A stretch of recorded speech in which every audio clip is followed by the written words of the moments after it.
So everybody's crying, and food is disappearing. And it's actually not Team Rocket's fault.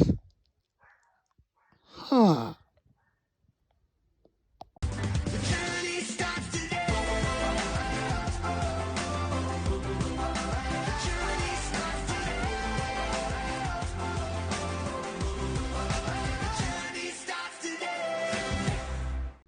Hey guys, what's up? It's Saiyan4414 or Tony. How's everybody doing today?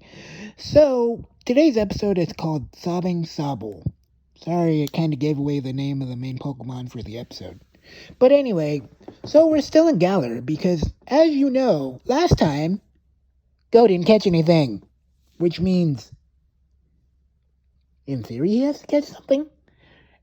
And so, of course, this episode, it starts with Ash and Go eating. And they're eating like all sorts of curry. And the interesting thing about that is, well, first of all, there's a curry dex in the games. And they had to get the game quota in somehow.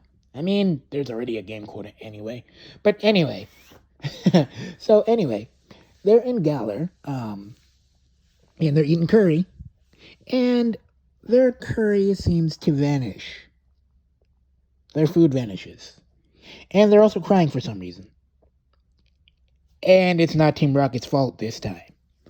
Turns out, it's the little blue Pokemon they saw that was kind of at the end of the last episode. That was kind of teased. It was just there. And they find Nurse Joy, who has two Indeedee. The interesting thing about that is it doesn't register the Indeedee the last time they saw them, which I think was last episode, but it registers them now. And they describe the Pokemon to Nurse Joy. Nurse Joy is like, hey, that's a Sobble, which is another starter. They don't say it's another starter, but it's another starter. Anyway, so they go out and try to find the Sobble. They see it, and then it disappears. It's kind of in the fountain. And Go just gets a kind of mad and just throws his Pokeball.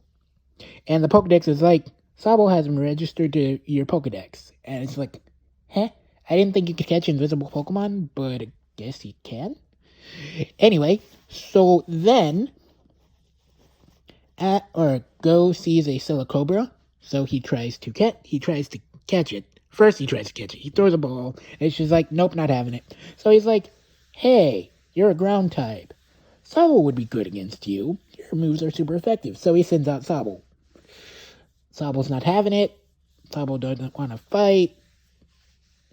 Sobble runs away. Makes me wonder why he didn't just call it back to the ball. But anyway, Sobble runs away.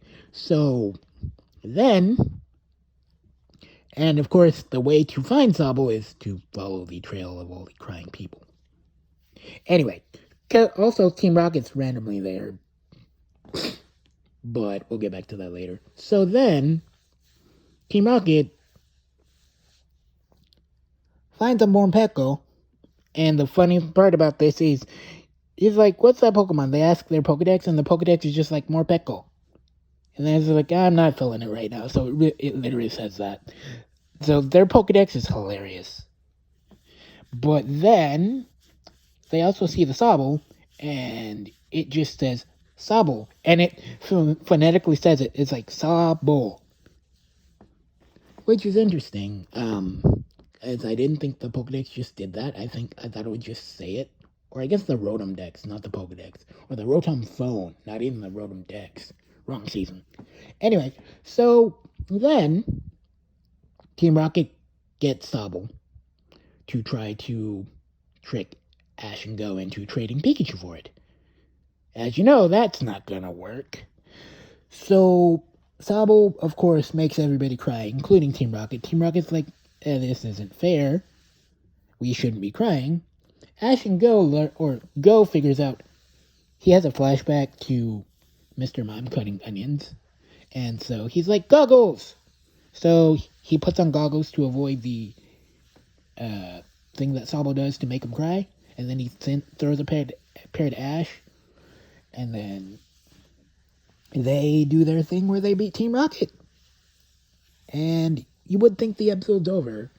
Because, I mean, Go learns a lesson. He learns that Sobble is timid and doesn't always want to battle, and he should ask questions before making Sobble battle.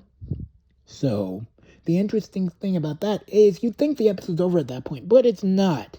Teamrocket comes back, and Morpeko's back, and I think it changes into its hungry mode, because it stole all their food before. Perfect Pokemon for them. I don't think it's actually their Pokemon yet, but I don't know.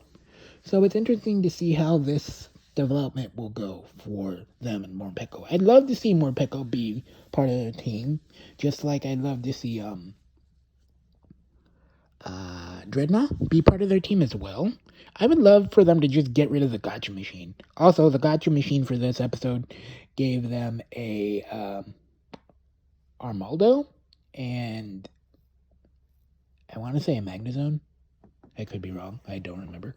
But anyway, I'd love to see them get the Dreadnought and the Morpeko just as their Pokemon and ditch the Gotcha Machine, personally. But anyway, my question of the day, you guys, is what's your favorite Gallar starter? Is it Scorbunny, Sobble, or Grookey? Speaking of Grookey, considering the fact that Go caught the Sobble and the Scorbunny, now a reboot, I think Ash will get the Grookey. I hope Ash gets the Grookey. Otherwise, I'd be kind of sad. In hindsight, Ash has a pretty OP team, but still, Ash needs a starter. That's kind of what he does every season is he gets a starter. But anyway, so yeah, what's your favorite starter for this season? Scorbunny, Grookey, or Sobble? Mine, I would say Scorbunny. The Scorbunny's great. I love fire types, but Sobble was a close second because it looks really cool in the anime. I like what it does and everything. Anyway, I will catch you guys tomorrow for another Pokemon review, unless I randomly decide to do a different video for the day. But anyway, I'll talk to you guys then. God bless you guys. Stay safe, and peace. Bye. You're listening to Saiyan 4414. Feel free to subscribe or listen to this again.